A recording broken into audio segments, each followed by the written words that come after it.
Hello. I hope everyone is doing well and you guys are staying safe out there. So, I wrote my persuasive speech on immigration reform.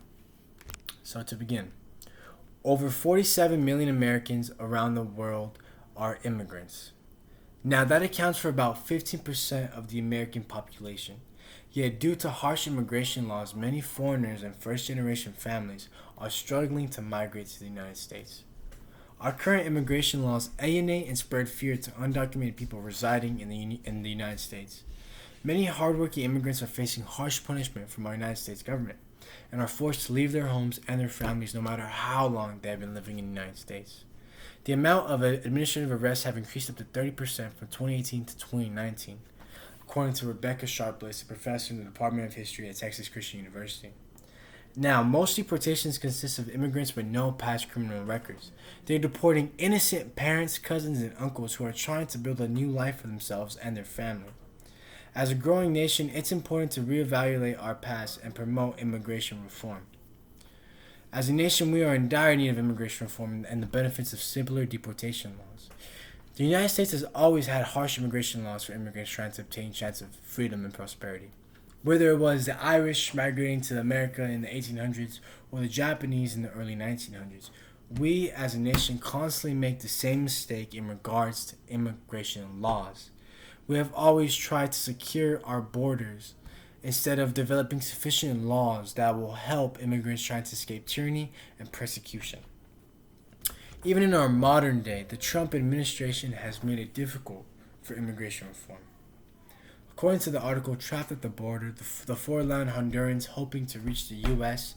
by Nina Lacani, a freelance reporter writing about Central America and Mexico for The Guardian and other publications, she says that the current immigration laws offered little help for Hondurans trying to migrate to the United States.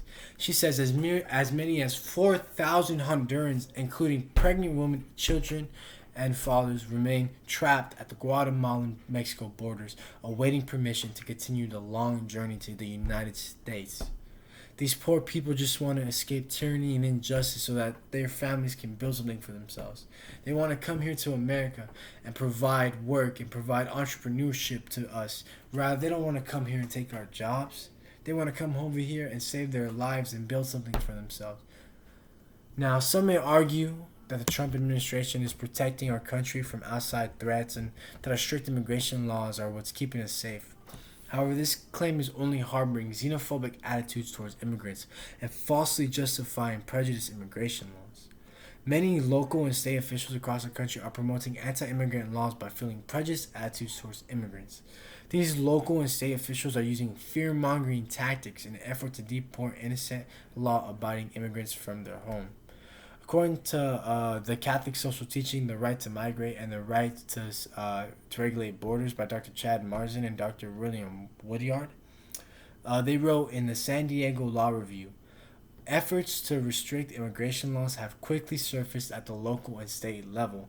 In the meantime, some policymakers sensing inaction at the federal level are focused on local and state legislation to enforce the nation's immigration laws.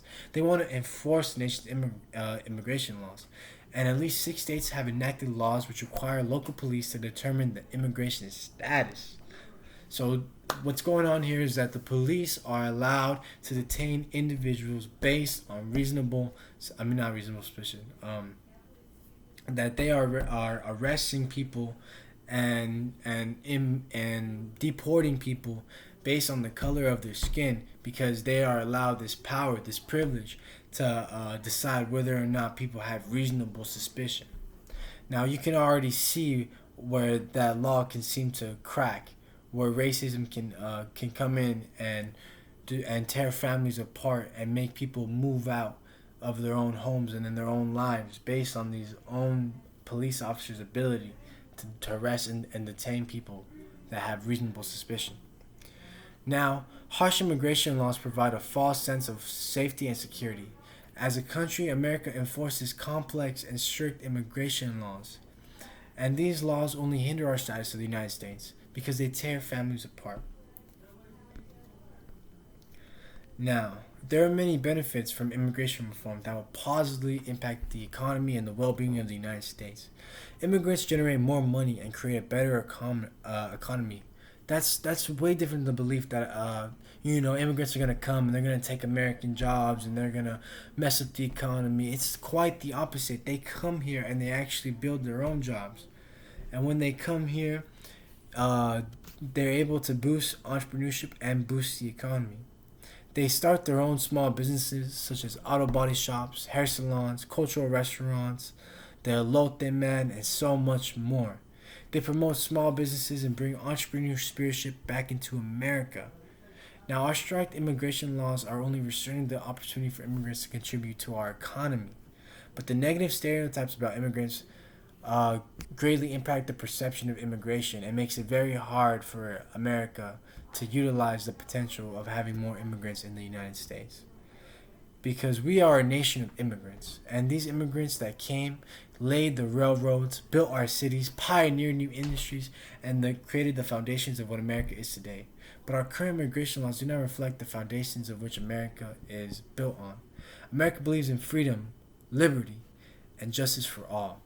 However, we are currently contradicting our beliefs. We as a nation cannot let our xenophobic attitudes towards immigrants restrain our capability of being a prosperous and flourishing nation. We need to open up our borders and provide a safe haven for those who believe in the American dream, as our ancestors have before us. Immigration reform is the key to our success and the answer to our prayers for those escaping persecution. Thank you for your time, and I hope you have a blessed day.